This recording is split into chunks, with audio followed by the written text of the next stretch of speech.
मसीह के साथ एक होना ये सीरियल है।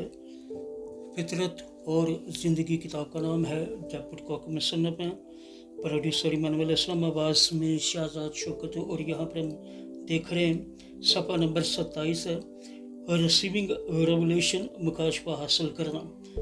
हवाला नोट फरमाइएगा। मत्ती की इंजील है, 11वां बाब है, 25वीं आयत से लेकर 27वीं आयत तक खुदावंद के कलाम में यूं मरकूम है।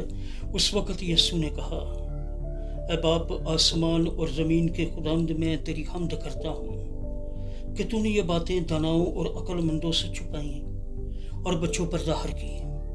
हाँ ऐ बाप, क्योंकि ऐसा ही तुझे पसंद आया। मेरे बाप की तरफ से सब कुछ मुझे सौंपा गया और कोई बेटे को नहीं जानता सिवाय बाप के, और कोई बाप को नहीं जानता सिवाय बेटे के और उसके जिस पर बेटा उसे ज़ाहिर करना चाहे।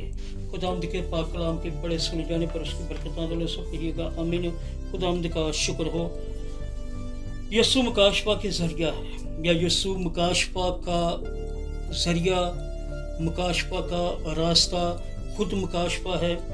यीशु मुकाशफा का जरिया है, वही एक है जो पाप को जानने में हमारी रहनुमाई कर सकता है, और यीशु अपने आप को हम पर ज़ाहिर करने से यह करता भी है।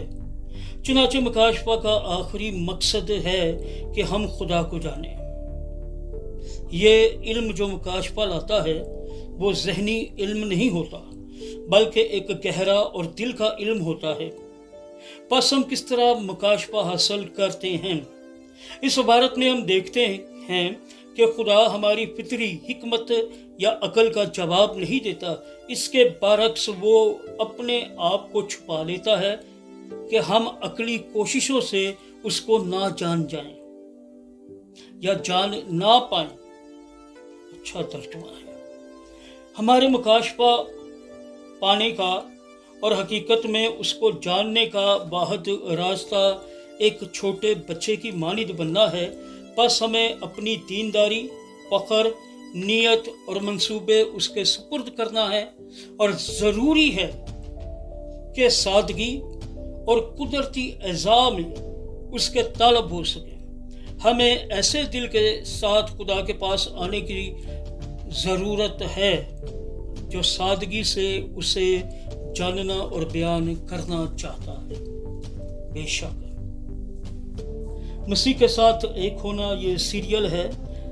फितरत और ज़िंदगी किताब का नाम है, सिलसिला दोम। जयपुर कॉक मुसन्नफ, प्रोड्यूसर इमानुएल इस्लाम, आवाज़ में शाहजाद शौकत। ये सफ़ा नंबर 27।